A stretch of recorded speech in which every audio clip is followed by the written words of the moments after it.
बिस्मिल्लाहिर्रहमानिर्रहीम। तो आज का हमारा जो टॉपिक है वो करेक्ट यूज़ ऑफ वर्ब के ऊपर मुकम्मल ओवरव्यू है। एग्ज़ाम के दिनों में ये ज़रूरी होता है क्योंकि बच्चों को एक साथ वन बाय वन तो पहले पढ़ते रहते हैं एक ग्रामर के जितनी भी एक्सरसाइजेज हैं, लेकिन उनका ओवरव्यू मुकम्मल एक साथ ज़रूरी होता है ताकि उनके कॉन्सेप्ट क्लियर हो जाए। तो सबसे पहले हमने तैयारी इस तरह से करनी होती है इसकी कि जो पंजाब टेक्स्ट बोर्ड जितने भी पंजाब टेक्स्ट बोर्ड की एक्सरसाइजेज हैं वो सारी तैयार करनी होती हैं। तो वर्ब का जो सवाल है वो वहीं से आता है। वेरी इंपॉर्टेंट ये आपका क्वेश्चन होता है। ऑब्जेक्टिव में 5 नंबर का आता है और सबसे पहले आता है। तो आपने तवज्जो के साथ इस लेक्चर को सुनना है ताकि एग्ज़ाम में आपकी कोई मिस्टेक किसी किस्म की ना आए। मैं कोशिश करूँगा कि आपकी टोटल 6 एक्सरसाइजेज हैं जो पंजाब टेक्स्ट बोर्ड से दी गई हैं। तो उनमें से टेंसेज आपके कितने हैं? 12 टेंसेज हैं, यानी हर एक्सरसाइज में उसने 2-2 टेंसेज शामिल किए हैं। आपने तवज्जो के साथ बैठना है, ध्यान के साथ तमाम बच्चे, इंशाल्लाह आप लोगों को इसका काफ़ी फ़ायदा होगा। हमारे पास एक्सरसाइज हैं कितनी? एक्सरसाइजेज कितनी हैं? 6 एक्सरसाइजेज हैं। पहले नंबर पर एक्सरसाइज नंबर 15, इसके अंदर 2 टेंसेस पाए जाते हैं। Number 1 present indefinite, present indefinite. Number 2 present continuous.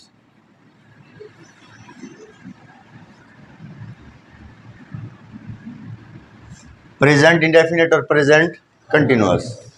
तो सबसे पहले आपको इनकी फॉर्मेशन आनी चाहिए कि ये बनते कैसे हैं। प्रेजेंट इंडेफिनिट की मिसाल क्या है? सब्जेक्ट प्लस वर्ब की फर्स्ट फॉर्म, एस चाहिए इसका इजाफा ही शी या अकेले नाम के साथ, और एंड में होता है ऑब्जेक्ट। ये इसकी फॉर्मेशन है, ये इसका बनाने का जो तरीक़ाकार है। अब ये तो हो गई इसकी जो है ना सेंटेंस बनता किस तरीके से है।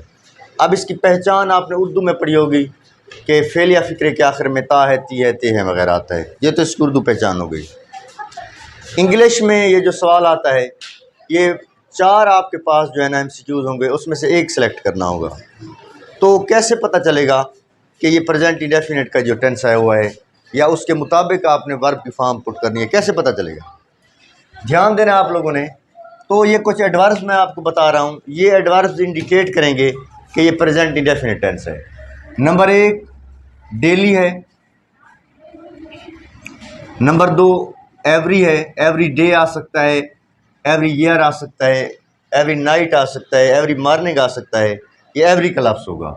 नंबर 3 है ऑलवेज और ऑफन। ये कुछ एडवर्ब्स हैं, ये एडवर्ब जो है ना सेंटेंस के साथ जुड़े हुए होते हैं, तो जिनसे पता चलता है कि ये प्रेजेंट इंडेफिनिट है। आपने फर्स्ट फॉर्म का सेलेक्ट करना है और उधर बबल में जाके जो ऑप्शन सही हो उसको आपने फिल कर देना है।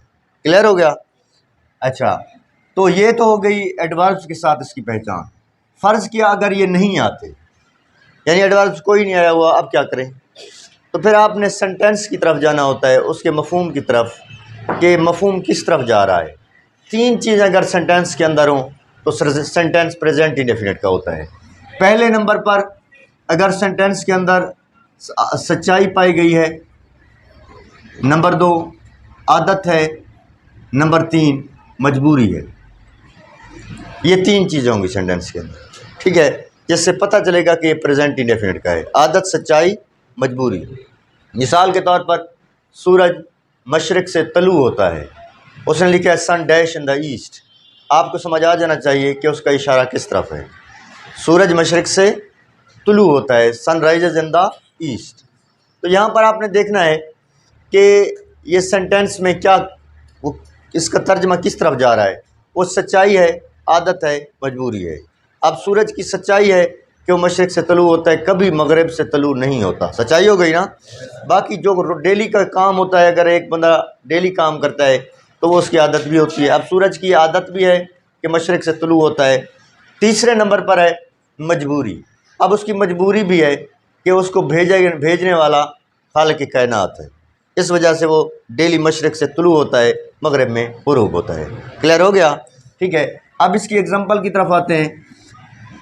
एग्ज़ाम्पल ये है कि गुड स्टूडेंट्स, ये एक्सरसाइज में से मैं ले रहा हूँ। Good students always dash hard. ठीक है। अब वो यहाँ पर ऑप्शन देगा work, option B works, option C working और ऑप्शन डी विल वर्क। कोई भी दे सकता है। तो आपने किसको चूज़ करना है, किसका इंतखाब करना, वो अलाउड नहीं होती। पहला क्लियर हो गया। दूसरे नंबर पर है कि present continuous tense. Present continuous tense क्या है? इसमें क्या होता है, सेंटेंस, उर्दू सेंटेंस फेलिया के आखिर में रहा है, रही है वगैरह आता है, ऐसे होता है ना। और इसकी जो फॉर्मेशन है वो ये है कि सब्जेक्ट आता है, सब्जेक्ट के बाद क्या आता है, helping verb is am are plus जो है ना वर्ब की कौन सी form, present participle form, verb की प्रेजेंट पार्टिसिपल फॉर्म जिसको आप चौथी फॉर्म बुलाते हैं। ठीक है। प्लस क्या आता है, एंड में ऑब्जेक्ट आता है। क्लियर हो गया? ठीक है। इसके बाद हमने देखना होता है कि इसकी क्या पहचान होगी, सेंटेंस के अंदर इसकी क्या पहचान होगी। या तो वो हेल्पिंग वर्ब ऑलरेडी दे देगा, एज दे दे, एम दे दे, आर दे दे। ठीक है। और ऐसे ही जितने भी कंटिन्यूअस के हेल्पिंग वर्ब हैं, एज एम आर है, वाज वार है, वेल भी, शेल भी है, हैज़ बीन है, हैव बीन है, हैड बीन है, विल हैव बीन है, शेल हैव बीन है। एक चीज़ तो जहन में रखें, जो 12 टेंसेज हैं उनमें से सबसे ज़्यादा इस्तेमाल होने वाली फॉर्म कौन सी है? कौन सी है? चौथी फॉर्म है। यानी प्रेजेंट पार्टिसिपल फॉर्म 12 टेंसेज में 6 में इस्तेमाल होती है। प्रेजेंट कंटिन्यूअस में भी इस्तेमाल होती है, प्रेजेंट परफेक्ट कंटिन्यूअस में भी इस्तेमाल होती है, पास्ट कंटिन्यूअस में भी इस्तेमाल होती है, पास्ट परफेक्ट कंटिन्यूअस में भी इस्तेमाल होती है, फ्यूचर कंटिन्यूअस में भी इस्तेमाल होती है, फ्यूचर परफेक्ट कंटिन्यूअस में भी इस्तेमाल होती है। यानी एज एम आर के साथ आपने क्या इस्तेमाल करना है, प्रेजेंट पार्टिसिपल फॉर्म, और वाज वर्ब के साथ भी, वेल भी, शेल भी के साथ भी, हैज़ बीन के साथ भी, हैड बीन के साथ भी, वेल हैव बीन के साथ भी, शेल हैव बीन के साथ भी। अगर ये आए हुए हैं तो आपने वर्ब की कौन सी फॉर्म, वर्ब्स की प्रेजेंट पार्टिसिपल फॉर्म इस्तेमाल करनी है। क्लियर हो गया? अच्छा, दूसरे नंबर पर ये है, इसमें कुछ जो है ना इसके भी एडवर्ब्स हैं जो इसमें इस्तेमाल होते हैं। एक है नाउ, एट प्रेजेंट, अमूमन जो आपके इसमें इस्तेमाल हुआ है सिलेबस में, जो उसने इस्तेमाल किया एक्सरसाइज के अंदर, ये पंजाब टेक्स्ट बोर्ड में, as am are, now, at present, और उसने इस्तेमाल किया है टुडे। ठीक है। तो ये वो एडवर्ब्स हैं जिनके साथ आपने एज एम आर लगा के वर्ब प्रेजेंट पार्टिसिपल लगा देना है। समझ आइए ना। एग्जाम्पल की तरफ आते हैं। इट डैश नो, ऑप्शन वो दे रहा है, rains, is raining,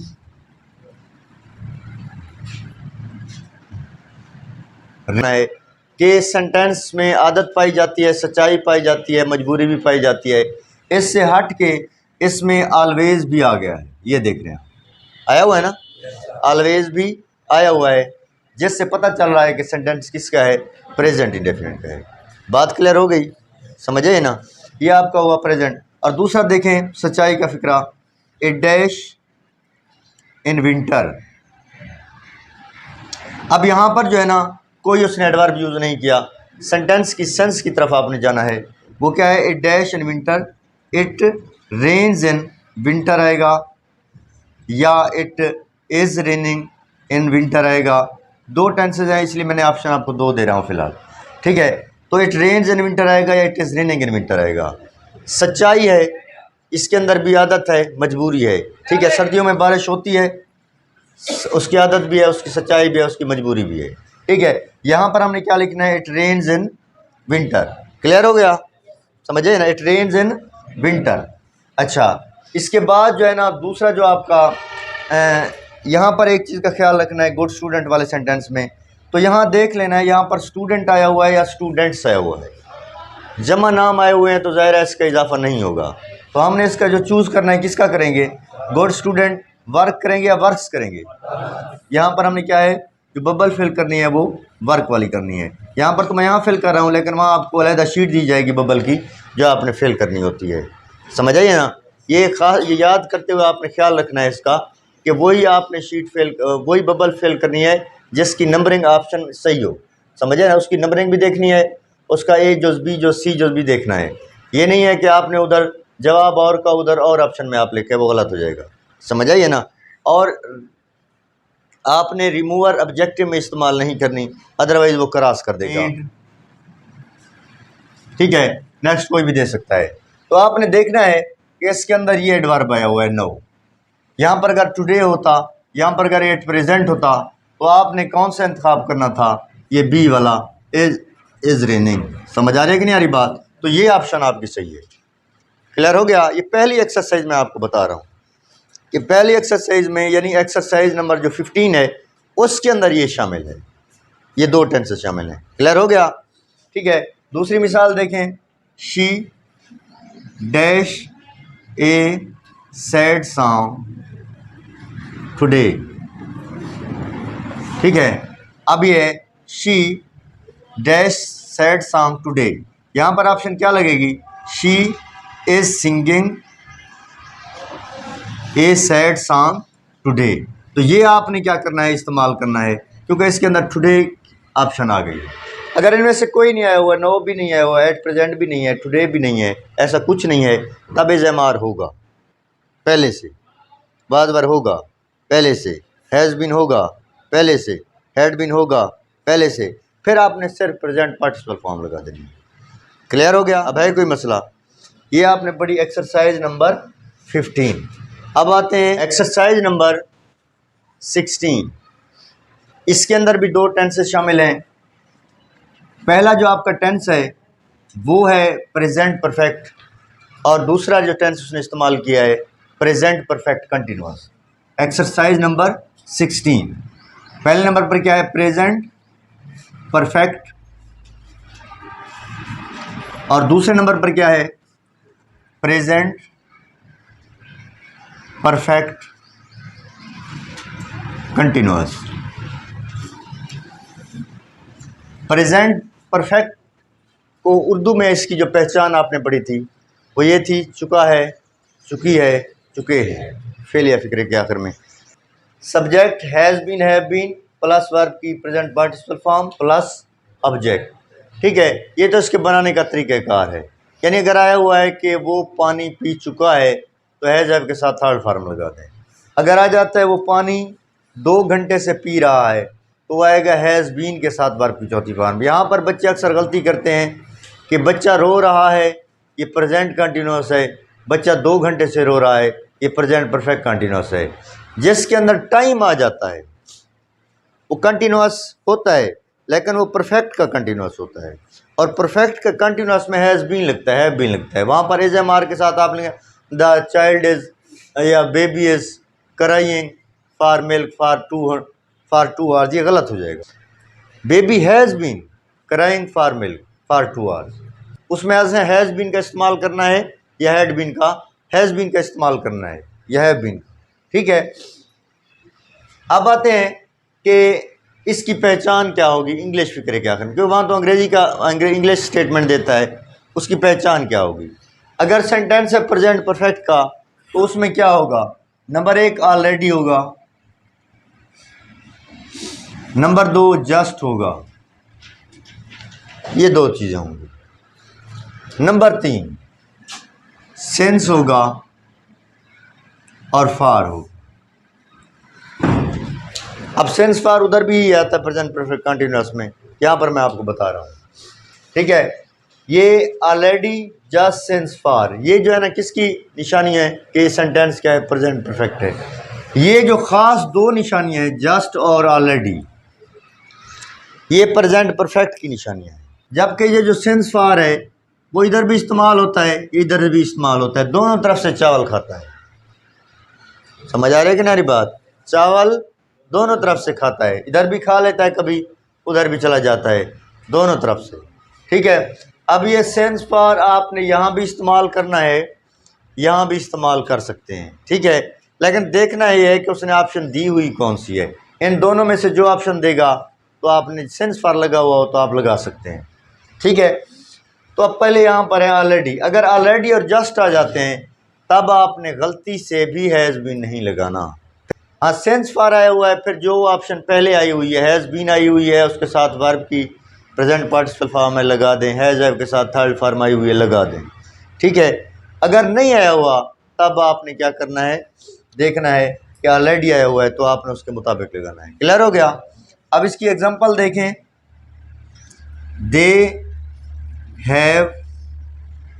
they dash already 3 cups of coffee.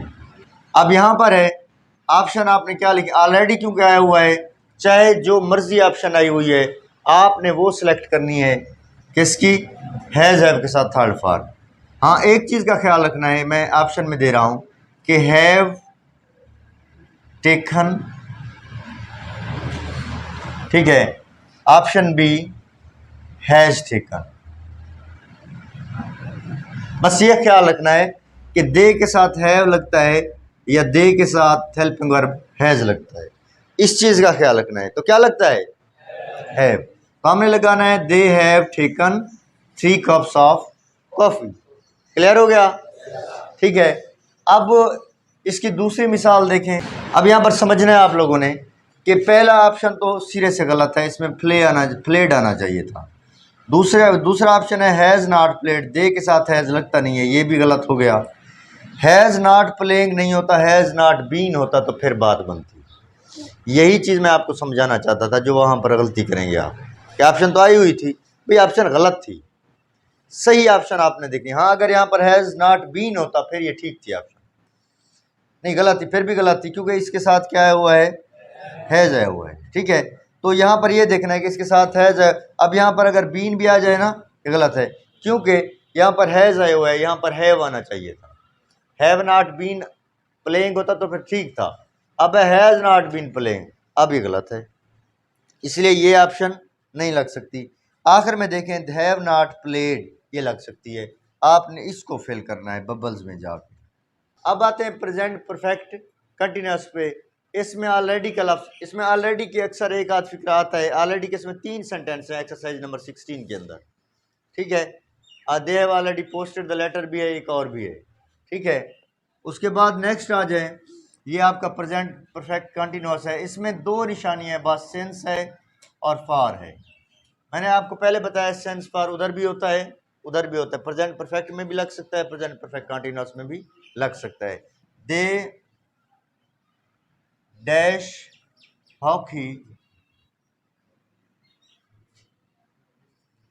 For 2 hours। अब यहाँ पर ये फार का लफ्ज़ इस्तेमाल हो गया है, ये इसकी निशानी है। तो ऑप्शन का जो इंतखाब करना है आपने वो यही करना है, they have been playing hockey, they have been playing, ठीक है, ये ऑप्शन है। ऑप्शन नंबर बी वैसे मैं लिख देता हूँ, हैव प्लेड। अब ऑप्शन दोनों सही है, ऑप्शन दोनों सही है, लेकिन आपने सेलेक्ट किसको करना है, पहले को, क्योंकि अगर ये पहले नंबर पर होता तो आपने इसको सिलेक्ट करना होता। जो ऑप्शन पहले आई आपने वही सिलेक्ट करनी है। कुछ बच्चे ये सोचते हैं कि ऑप्शन तो दोनों सही है, फिर वो गलत कैसे कर सकता है। इसकी मैं थोड़ी सी आपको ये मिसाल मैंने पहले भी आपको दी थी कि जब अब मेडिकल स्टोर से आप कोई दवाई लेने जाए ना, कोई बच्चा बीमार है, घर में कोई बीमार है, तो पहले स्टोर को आप छोड़कर नेक्स्ट स्टोर पर जाएं, आपकी दवाई भी मिलती है तो बेवकूफ़ी शुमार होगी ना, टाइम का ज़िया शुमार होगा। अगर मरीज़ जो है ना, पेशेंट जो है ना, वो सीरियस कंडीशन में मर भी सकता है। तो इसलिए आप अगर दूसरे स्टोर पर चले गए तो आपको सरजनिश होगी, आपको नंबर नहीं मिलेंगे शाबाशी के। कब मिलेंगे नंबर, जब आप पहले स्टोर पर जाएंगे, वक्त बचाएंगे और मरीज़ की ट्रीटमेंट होगी, ठीक है। ये भी अब पहले ऑप्शन मौजूद है, आप दूसरी क्यों ठीक कर रहे हैं, ऐसी स्पेलिंग है, चारों ऑप्शन सही हैं, फिर पहली से सिलेक्ट करो। हाँ, एक चीज़ का ख्याल करें कि जैसे उसने एक ऑप्शन दी हुई है आपके रिव्यू के अंदर कि वी आर स्टडीइंग इंग्लिश, उसने ए भी दिया है, एन भी दिया है, दा भी दिया है, एंड में दिया नन ऑफ दीज, कि इनमें से कोई नहीं है, क्योंकि लगता कोई है उनके साथ। तो आपने फिर वो नन ऑफ दीज को सेलेक्ट करना होता है। ठीक है, तो इसमें भी अगर ऑप्शन जो है ना पहली भी ठीक है, दूसरी भी ठीक है और तीसरी भी ठीक है, आखिर में वो लिख देता है चौथे ऑप्शन में, ठीक है, all the options are correct. फिर आपने वो डी को सिलेक्ट करना है, all the options are correct, ठीक है, वो ऑप्शन डी को, ठीक है, तीनों के से पहले गलत हैं, एंड में वो कहता है कि नन ऑफ दीज, इनमें से कोई सही नहीं है।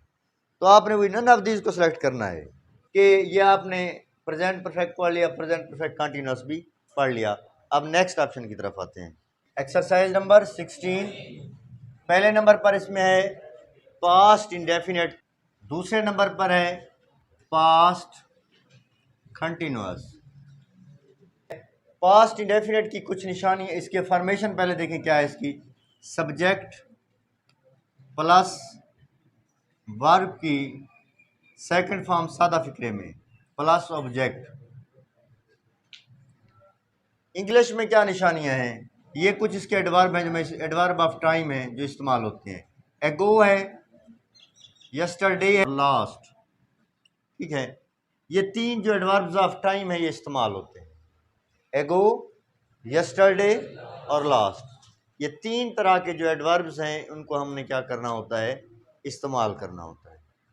जो इसके अंदर इस्तेमाल होते हैं तीनों एडवर्ब्स, ये निशानियां होती हैं जो आपको बताती हैं कि आपके टेंस में आपने सेकंड फॉर्म इस्तेमाल करनी है। वर्ब की कौन सी फॉर्म इस्तेमाल करनी है, सेकंड फॉर्म। अब देखें, I dash him yesterday, yesterday, ठीक है। अब ये इसकी क्या है, निशानी है एडवर्ब ऑफ टाइम। ये क्या एडवर्ब ऑफ टाइम होता है, ठीक है। अब इसमें देखें क्या लगाना है आपने, second form, I met him yesterday.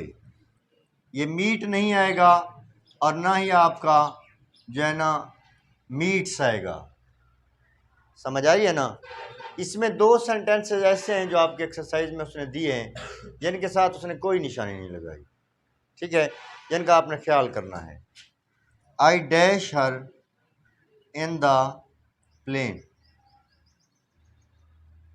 इस नवियत के जो सेंटेंस होते हैं ना, इस नवियत के समझना है आप लोगों ने, उसमें ऑप्शन ही एक सही देता है, उठाएगा ना वहीं से, ये वो पास्ट इंडेफिनिट से उठाएगा, ऑप्शन भी पास्ट इंडेफिनिट वाले देगा, यानी फ्यूचर में चला जाएगा वो। जिस एक्सरसाइज में से सेंटेंस उठाता है उसने ऑप्शन भी, करेक्ट ऑप्शन भी उसी में से देता है जो सेंटेंस जहाँ से उठाता है। अब सेंटेंस उठा रहा है ये पास्ट इंडेफिनिट का, कैद आज़म डैश वेरी हार्ड। यहाँ पर अक्सर बच्चे गलती कर जाते हैं, पूरा साल मैंने ये समझाया है, वर्क्स, वर्कड, ठीक है, आगे वेल वर्क है, जो भी है आ सकता है, ठीक है। तो यहाँ पर फंस जाते हैं बच्चे, वो वर्क से लिख देते हैं कि कैद आज़म के साथ ये जो वर्क, ये गलत हो जाएगा, पास्ट की तरफ इशारा है, होता हामिद होता, समझे ना, या कोई पीछे उसने रेफरेंस दिया होता, या इसको कोटेशन के अंदर कोट कर देता है ऐसे, वर्क सरियाट, पीछे किसने कहा है, पीछे कौन कह रहा है, लियाकत अली खान ने कहा कि कैद आज़म वर्क्स वेरी हार्ड। अब उसने कोटेशन के अंदर कोट कर दिया, फिर तो आप लगा सकते हैं, कोटेशन है तो, यानी उसने कमाज के अंदर क्लोज कर दिया है। लेकिन कोई कोटेशन नहीं है, कोई उसने कमाज के अंदर क्लोज नहीं किया, कोई कोटेड सेंटेंस नहीं है, फिर आप क्यों कर रहे हैं, फिर आपकी कौन सी फॉर्म आएगी, सेकंड फॉर्म आएगी, कैद आज़म वर्क वेरी हार्ड, कैद आज़म मेहनत करते थे, सख्त मेहनत करते थे। ये पास्ट की बात है, समझिए किसकी बात है, पास्ट की बात है, ये जहन में रखना है आप लोगों ने, कैद आज़म वर्कड वेरी हार्ड। अब आ जाए पास्ट कंटिन्यूअस पे कि पास्ट कंटिन्यूअस की क्या निशानी है। पास्ट कंटिन्यूअस में एक तो जहन में रखना है, या तो वाज वार होगा, सिंपल, क्या होगा, सिंपल, उसने वाज वार, इसके बनाने का तरीका आपको पहले आना चाहिए, subject plus helping verb, was verb plus present participle form plus object, clear है ना। अच्छा, एंड में फुल स्टॉप। अब ये है कि आपने ये देखना है कि इस सेंटेंस के अंदर निशानी कौन सी है। इस सेंटेंस के अंदर या तो आया हुआ होगा वाज वर्ब पहले से, पास्ट कंटिन्यूअस के जो सेंटेंसेस हैं उनमें वाज वर्ब पहले से आया हुआ होगा, ये तो कन्फर्म है, या तो पहले से वाज वर्ब आया हुआ है, ठीक है। अगर वाज वर्ब नहीं आया हुआ फिर सेंटेंस में क्या होगा, सेंटेंस देखेंगे तो वो कंपोजिट होगा। कंपोजिट कहते हैं कि मुरक्कब फिक्रा, जिसके दो हिस्से होते हैं, जिसके दो हिस्से होते हैं। और यहाँ पर मज़े की बात यह है कि एक हिस्से में इसके पास्ट इंडेफिनिट होता है, दूसरे हिस्से में पास्ट कंटिन्यूअस होता है। सेंटर में जो इसकी पहचान है जो आपके एक्सरसाइज में उसने दी है, वो उसने लिखा है व्हेन। व्हेन ये इसकी पहचान है। ये आएगा सेंटेंस के सेंटर में, ये सेंटेंस को क्या करेगा, रिलेट करेगा, जोड़ेगा, एक क्लास को दूसरे क्लास से जोड़ेगा। He dash to school when I dash him, ठीक है। तो ऑप्शन में वो एक ऑप्शन वो दे देता है, एक ऑप्शन आपने लगानी होती है, ठीक है। फर्स्ट क्या उसने लगा दिया है, he dash to school when I dash him, उसने ये लगा दिया है व्हेन आई सॉ हिम, ठीक है। ये तो आपके लिए आसानी हो जाएगी कि एक हिस्से में अगर उसने सेकंड फॉर्म लगाई हुई है, एक हिस्से में आपने वाज वर्ब के साथ वर्ब प्रेजेंट पार्टिसिपल फॉर्म लगा, was going, option B went, ठीक है। या वो हैड गॉन भी लिख सकता है, कोई ऑप्शन दे सकता है। आपने किसको सिलेक्ट करना है, वाज गोइंग को, ठीक है। किसको करना है, वाज गोइंग को, क्योंकि इधर पास्ट की तरफ इशारा है तो इधर भी पास्ट आएगा, क्या आएगा, वाज गोइंग आएगा, ठीक है। ये व्हेन को आपने जहन में रखना है, किसको जहन में रखना है, व्हेन को। व्हेन अगर आ गया एक हिस्से में आपने पास्ट कंटिन्यूअस लगाना है, एक हिस्से में आपने पास्ट इंडेफिनिट लगाना है। का एक्सरसाइज नंबर 18, एक्सरसाइज नंबर 18, इसके अंदर क्या है, एक्सरसाइज नंबर 18 में क्या आते हैं, कंपोजिट फिक्रात आते हैं, ठीक है। इनकी निशानी क्या होती है, आफ्टर होती है, बिफोर होती है, ये इनकी निशानी है। इनमें बनाने का क्या तरीका होता है, एक हिस्से में यानी एक आफ्टर से पहले होता है सेंटेंस या एक आफ्टर के बाद में होता है, ठीक है। ये कंपोजिट बिफोर और आफ्टर दोनों आते हैं, एक पहले होगा हिस्सा, एक दूसरा बाद में होगा, आफ्टर और बिफोर ये दो आते हैं, ठीक है। अब इसमें तरीक़ेकार इसका क्या होता है, एक हिस्से में आपने हेड के साथ थर्ड फॉर्म लगानी होती है, यानी पहले हिस्से में आपने क्या लगानी होती है, हेड के बाद थर्ड फॉर्म, दूसरे हिस्से में सेंटेंस के वर्ब की कौन सी फॉर्म लगानी होती है, सेकंड फॉर्म। अगर सेंटेंस सादा है तो, मैं सेंटेंस नेगेटिव है या इंटेरोगेटिव है तब आपने फिर वही पहली फॉर्म लगानी होती है, डेट के साथ तो पहली लगती है ना। अब इसकी मिसाल दें, after they had left, after they had left we went to sleep. अब इसमें ये ऑप्शन क्या आई हुई है, ये आया हुआ है। सेंटेंस क्या है, दो हैं, क्लास क्या है, दो हैं, एक ये क्लास है, एक ये क्लास है, दो क्लासेस हैं। इनको जॉइन कौन कर रहा है, दोनों क्लासेस को, आफ्टर। इसमें एक हिस्से में हेड के बाद आपने क्या देनी है, थर्ड फॉर्म, दूसरे हिस्से में सेकंड फॉर्म देनी है, बिफोर वाले में भी। लेकिन एक चीज़ का ख्याल रखना है कि जो काम पहले हुआ होगा हेड के साथ थर्ड फॉर्म, जो बाद में हुआ होगा सेकंड फॉर्म, उधर भी आपने ध्यान में रखना है कि बाद वाले काम में आपने बस ध्यान में रखना है कि सेकंड फॉर्म होगा, वो खुद ब खुद एक ही समय से वो दे देगा। हेड के पास थर्ड फॉर्म उसने दी हुई है, सेकंड फॉर्म लगा दे, सेकंड फॉर्म दी है तो हेड के बाद थर्ड फॉर्म लगा दे, ठीक है। वो तो ऑप्शन उसने दी हुई होगी। मिसाल के तौर पर मैंने ये भाई ये लिख दिया है, ऑप्शन किस तरीके से आएगी, क्लियर हो गया है, कोई मसला इसमें अब, ठीक है। ये सारे सेंटेंस इसी बिफोर वाले भी इसी तरह से हैं, लेकिन बिफोर वाले में वो बाज़ औक़ात पहले दे रहा है सेकंड फॉर्म, उसने बाद में, लेकिन काम आपने देखना है जो पहले हुआ होगा उसमें हेड के साथ थर्ड फॉर्म हो गया, otherwise the train had left before we reach the station. The train had left before we reach the, before वाला सेंटेंस देखिए number 2, the train had left before we reached the station. The train had left before we reached the station. अब इसमें देखें ये sentence के अंदर क्या आया हुआ है, बिफोर आया हुआ है, ठीक है, ये अमूमन सेंटर में आ जाता है, ठीक है। इसमें जो काम पहले हुआ है कौन सा हुआ है, पहला काम कौन सा हुआ है, ठीक है, ट्रेन चली गई है, बाद में हम पहुंचे हैं रीच द स्टेशन।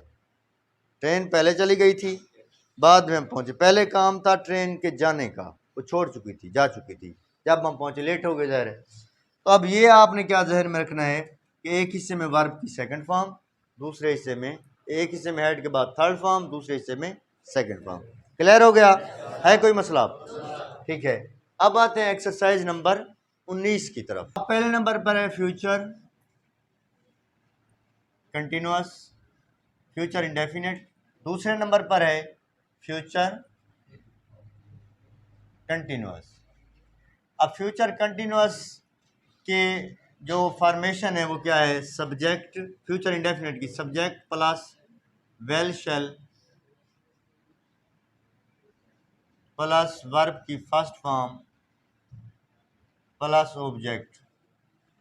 ऐसे ही subject plus will be shall be plus verb की फर्स्ट फॉर्म, वर्ब की कौन सी फॉर्म आएगी, फोर्थ फॉर्म प्लस ऑब्जेक्ट, ठीक है। ये है इसका बनाने का तरीका। अब वो स्कूल जाएगा, वो स्कूल जा रहा होगा। अब इसकी जो इंग्लिश में पहचान है वो है नेक्स्ट, वो है टुमारो। आपके सिलेबस में सिर्फ ये दो हैं, नेक्स्ट और टुमारो।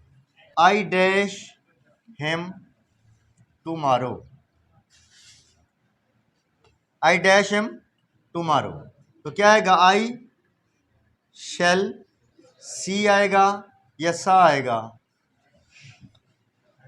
क्या आएगा, सी, आई शेल सी। फ्यूचर में कौन सी फॉर्म लगती है, पहली first form of I shall see him tomorrow. अच्छा, अब अगर ये नहीं है तो I shall be seeing him tomorrow भी आ सकता है, लेकिन उस सूरत में अगर ये ऑप्शन ना हो, यानी दोनों में ये लग सकता है, he will read the newspaper या he will be reading the newspaper. Option देखनी है कि वो कौन सी देगा। यहाँ पर एक चीज़ अक्सर वो दे देता है, आपके सनशाइन के अंदर वो सेंटेंस उसने गलत लिखा है, बच्चे उसको रट कर चले जाते हैं, आगे सेंटेंस और आ जाता है, वो गलत करके आ जाते हैं। वो सेंटेंस क्या है, पहले भी मैंने आपको समझाया था, they dash hockey, they dash hockey, आगे है एट दैट टाइम, ऐसे है ना। ऑप्शन देखें उसका, will be played, option B है shall be playing, will be played या शेल बी प्लेइंग। तो बच्चे आंखें बंद करके विल बी प्लेड लगा देते हैं कि दे के साथ तो वेल लगता है, सेंटेंस गलत बना सही बना इस चीज़ को नहीं देखते, वो देखते हैं कि दे के साथ वेल लगता है, बस लगा दो, इसको छोड़ो। भाई तर्जमा तब्दील हो जाता है, समझे, बाकी लफ्ज तो सकता है शेल बी। उसने तुझसे कहा तो नहीं है कि तर्जमा तब्दील ना हो इसका, उसने कहा है मैं स्कूल जाऊंगा, I shall go to school, मैं स्कूल जरूर जाऊंगा, I will go to school, ऐसे है ना। अब यहाँ पर उसने कहा तो नहीं है कि आप तर्जमा जो है ना इसका खराब ना करो, कहा है उसने, होता है तर्जमा जिस तरह होता है हो जाए, आपको इससे क्या, आपने तो ऑप्शन ठीक करनी है। अब लगता नहीं है विल बी प्लेइंग होता है, विल बी प्लेड आता है पैसिव वॉइस में, सेंटेंस एक्टिव वॉइस है। ये भी ध्यान में रखा करें कि सारी चीज़ें छोड़कर इन ऑप्शंस के अलावा अगर सेंटेंस पैसिव वॉइस है तब थर्ड फॉर्म आएगी, विल बी आएगा, शेल बी आएगा, हैज़ बीन आएगा, फॉर्म कौन सी आएगी, थर्ड आएगी। सेंटेंस अगर पैसिव वॉइस है, ये ध्यान में रखना है, समझ आइए ना। अच्छा, ये क्लियर हो गया। जैसे एक सेंटेंस आपकी बुक में कि इफ़ वी वर इनवाइटेड, अगर हमें दावत दी गई, वर के साथ तो चौथी फॉर्म आती है।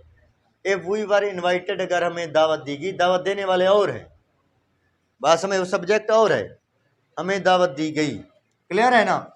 Well be played, shall be playing, आपने कौन सा सिलेक्ट करना है, shall be playing. Exercise number 20, इसमें दो टेंस हैं। इसमें टेंस कौन से होते हैं, दो तरह के, एक है फ्यूचर परफेक्ट, एक है फ्यूचर परफेक्ट कंटिन्यूअस। एक क्या है, फ्यूचर परफेक्ट कंटिन्यूअस। इसका बनाने का तरीकाकार क्या होता है, subject plus helping verb, will have और शैल हैव प्लस वर्ब की कौन सी फॉर्म आएगी, थर्ड फॉर्म प्लस ऑब्जेक्ट। ये इसका बनाने का तरीकाकार है, subject plus will have been, shall have been plus verb की present participle form plus object. अब पहचान क्या होगी, यहाँ पर मैं आपको बता रहा हूँ, थोड़ी सी इसकी जो है ना आपस में फ़र्क आता है, जैसे आपको पता चल जाएगा ये प्रेजेंट परफेक्ट का है या प्रेजेंट परफेक्ट कंटिन्यूअस का है, ठीक है। बाय नेक्स्ट के आगे कोई एडवर्ब होगा, एडवर्ब ऑफ टाइम होगा, यानी बाय नेक्स्ट अप्रैल भी आ सकता है, by March, by next morning भी आ सकता है, नेक्स्ट इवनिंग भी आ सकता है, नेक्स्ट टाइम भी आ सकता है, यानी नेक्स्ट साथ होगा और उसके साथ बाय भी होगा। अप्रैल है, मॉर्निंग है, इवनिंग है, इनमें से कोई भी आ सकता है। I shall have seen him by March, by next April. ये मैंने क्या लगाया, शैल हैव के साथ आई थर्ड फॉर्म लगा दी, क्लियर हो गया ना। अच्छा, अब थोड़ा सा फर्क है, थोड़ा सा इसमें फर्क है, इसमें बाय मार्च नेक्स्ट भी होगा, इसमें वो सेंस फॉर भी दे देता है, इसमें सेंस फॉर नहीं दे देगा, इसमें सेंस फॉर नहीं देगा, ठीक है, उधर वो सेंस फॉर भी दे देता है। सेंटेंस है, by the next March I shall have been working on this project for 10 years। ये है सेंस फॉर, आ गया है ना। उधर बाय नेक्स्ट मार्च भी आ गया है, इधर सिर्फ बाय नेक्स्ट मार्च होगा, बाय नेक्स्ट अप्रैल होगा, लेकिन सेंस फॉर नहीं होगा। फर्क इतना है, समझिए ना, यानी इतना सा फर्क है और आपका सेंटेंस गलत हो जाएगा अगर आपने इस पर तवज्जो ना दी। इतना सा फर्क है बस, उधर उसने बाय मार्च नेक्स्ट है, उधर भी बाय मार्च नेक्स्ट है, उधर वेल हैव के साथ थर्ड फॉर्म है, उधर वेल हैव के साथ, वेल हैव बीन के साथ फोर्थ फॉर्म है, ऐसे है ना। लेकिन फर्क ये है कि उधर फिर सेंस फॉर भी है, इधर सेंस फॉर नहीं। ये दो हिस्सों में होते हैं, एक हिस्से में शर्त होती है, दूसरे हिस्से में जजा होती है, उसका रिवार्ड होता है, उसका सिला होता है। ये है फर्स्ट कंडीशनल, जो बोल है ना बाहर चले जाएं, फर्स्ट कंडीशनल, सेकंड कंडीशनल,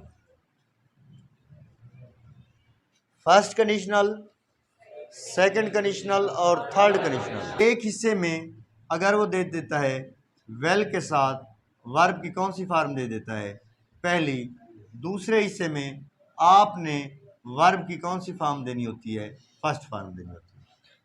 ठीक है, एक हिस्से में अगर वो दे देता है वुड के साथ वर्ब की कौन सी फॉर्म देता है, फर्स्ट फॉर्म ऑफ वर्ब देता है। दूसरे हिस्से में आपने वर्ब की सेकंड फॉर्म लगानी है। वुड हैव के साथ वर्ब की कौन सी फॉर्म देता है, तीसरी। दूसरे हिस्से में भी क्या आएगी, हैड के साथ वर्ब की थर्ड। ठीक है, अब इनमें से एक हिस्सा वो दे देता है, एक आपने लगाना होता है। मिसाल देखें, क्या आएगा, विल पास अगर आया हुआ है, सक्सीड पहली फॉर्म। ठीक है, यहाँ पहली, यहाँ विल के साथ पहली, इधर आएगा वुड पास,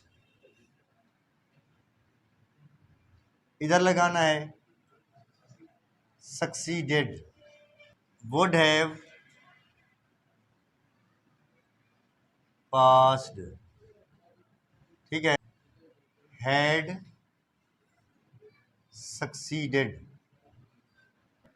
कि अगर सेंटेंस है if he works hard, if he works hard, ये फर्स्ट कंडीशनल है, he will pass, he will pass. अब ये दोनों हिस्सों में आपने समझ लिया, if he worked hard he would pass, if he had worked hard he would have passed.